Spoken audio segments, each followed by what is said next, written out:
आज आता नानाभाऊ बोला. महाराज, आपल्या विधिमंडळाच्या प्रथा आणि परंपरा या नेहमी आपण सगळ्यांनी पाळलेल्या आहेत आणि म्हणून परवा आपल्याला आपले अध्यक्ष महोदयांनी सांगितलं की राष्ट्रीय पातळीवरही आपल्या विधिमंडळाच्या कामकाजाचं कौतुक केलं जाते.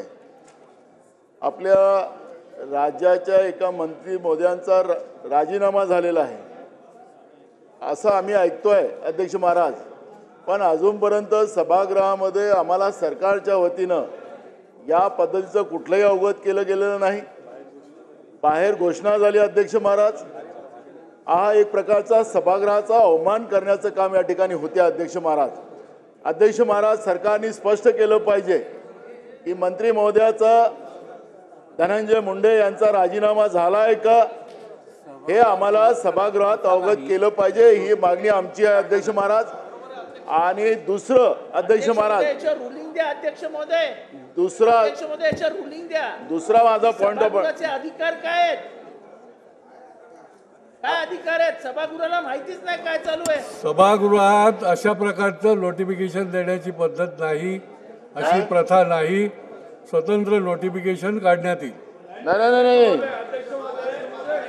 आपण पुस्तक वाचा. ओ काय सांगितलं तुम्ही त्यांना? ओ चुकीचं रेकॉर्डवर येत आहे ना. सभागृहाचा आहे सन्मान, इज्जत बेइज्जत काय नाही काय. सभागृहात आपल्याला तालिकेवर बसलेले जे अधिकारी आहेत ते चुकीची माहिती देत आहेत. सभागृहाच्या मंत्रिमंडळातील सदस्यांचा राजीनामा झाला हा बाहेर जाहीर करण्यात आला. ज्याची माहिती सभागृहात देण्याची आवश्यकता आहे ती अद्यापपर्यंत दिली नाही. आजपर्यंतच्या इतिहासामध्ये सभागृहात जाहीर झाल्यानंतर मग प्रेसला सांगण्यात येतं.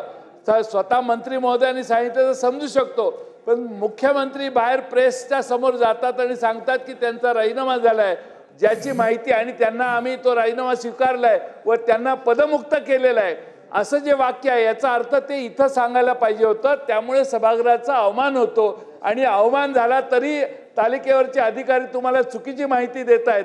अशी प्रथा नाही किंवा काही नाही. अध्यक्ष महोदय, चुकीचे पांडे, चुकीचे नियम, चुकीच्या व्यवस्था या सभागृहात तयार व्हायला लागल्या आहेत. मग मंत्री महोदयांचा परिचय देण्याची आवश्यकता नाही. रुलिंग दिलंय ना मी. अशा प्रकारची सभागृहाची प्रथा नाही आणि त्याच्यामुळे याचं नोटिफिकेशन निघालेलं आहे. रुलिंग देतो म्हणून आपल्याला जर सभागृहाची प्रथा नाहीये तरी देखील तपासून आम्ही रुलिंग देतो. चला आपण जे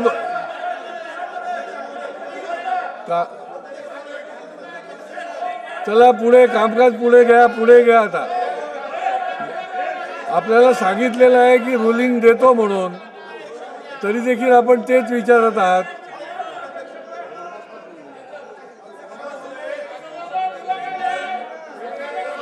चला पुढचं घ्या.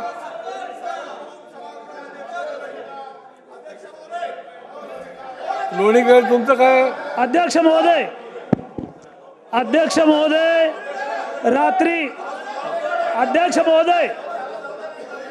महोदय परतूरच्या तहसीलदार प्रतीक्षा गोरे यांच्यावर वाळू माफिया, मुरुम माफिया, गुंडाने, बिल्डरने हल्ला केलेला आहे.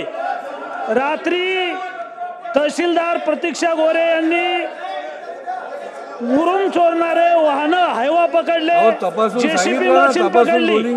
अखिल काजी बिल्डर, इलियास कुरेशी, अमजद कुरेशी, इरफान कुरेशी, युनुस शेख, जुबेद अशा 10-15 लोकांनी तहसीलदार यांना मारहाण केलेली आहे. त्यांच्यावर प्राणघातक हल्ला केलेला आहे. त्यांचा हात फ्रॅक्चर झालेला आहे. अशा वाळू माफिया, मुरुम माफिया, गुंडांना हैदोस घातलेला आहे. आज महिला दिनाच्या निमित्त या ठिकाणी महिला सभागृहामध्ये महिलांचे प्रश्न मांडणार आहेत आणि तहसीलदार असलेल्या सावित्रीच्या लेकीवर, तहसीलदारवर अशा प्रकारचा हल्ला होतो. पोलीस बघ्याची भूमिका घेतात अद्यापपर्यंत पोलिसांनी गुन्हेगारांना अटक केलेली नाही। अध्यक्ष महोदय, उपमुख्यमंत्री महोदयांना माझी विनंती आहे, उपमुख्यमंत्री अजितदादा पवार साहेबांना माझी विनंती आहे की तहसीलदारवर खुनी हल्ला झालेला आहे। आज महिला दिनाच्या निमित्त सभागृहामध्ये चर्चा आहे। महिला तहसीलदार जीव मुठीत धरून बसल्या होत्या, मारहाण झालेली आहे, हात फ्रॅक्चर झालेला आहे। यांना हद्दपार केलं पाहिजे। यांच्यावर अनेक गुन्हे आहेत, यांच्यावर मोका लावून त्यांच्यावर कठोर कारवाई केली पाहिजे। यापूर्वी तहसीलदारच्या अंगावर गाडी घालण्याचा प्रयत्न झाला, अप्पर जिल्हाधिकाऱ्यांना मारहाण झाली, ती महिला आहे आणि अशा पद्धतीनं महिला अधिकाऱ्यांना मारहाण होते। उपमुख्यमंत्री महोदयांना माझी विनंती आहे की आपण आम्हाला आश्वासन द्यावं की आजची आज या आरोपींना अटक करून महिलांचा महाराष्ट्रातल्या सन्मान होईल का आणि आपलं सरकार कठोरात कठोर कारवाई या गुंडांवर करेल का, अशा प्रकारचं निवेदन माननीय उपमुख्यमंत्री महोदयांनी करावं। प्राणघातक हल्ला झाला, तहसीलदार वाचलेले आहेत। महिला आमदारांना माझी विनंती आहे की आज अशा पद्धतीने ही मारहाण होते। हे बघा, मारहाण झाली, तहसीलदार जखमी झालेले आहेत, हात फ्रॅक्चर झालेला आहे।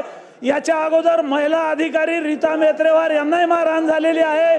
वाळू माफिया हे गुंड आहेत आणि यांना पोलीस कारवाई करत नाही। पोलीस कशाला घाबरतात हे माहित नाही। माननीय उपमुख्यमंत्री महोदयांनी याचं निवेदन करावं, शासनाने नोंद घ्यावी।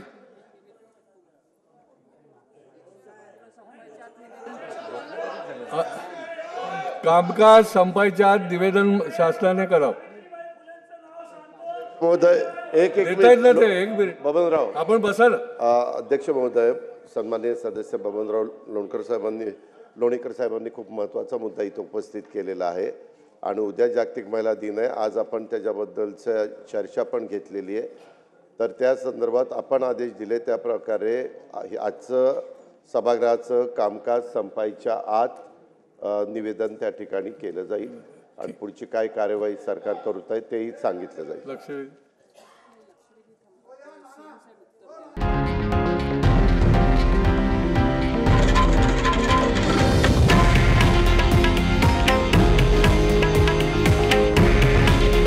हे आहे देशातील नंबर 1 न्यूज नेटवर्क आणि आपण पाहत आहात TV9 मराठी। काळजी तुमची, हित महाराष्ट्राचं।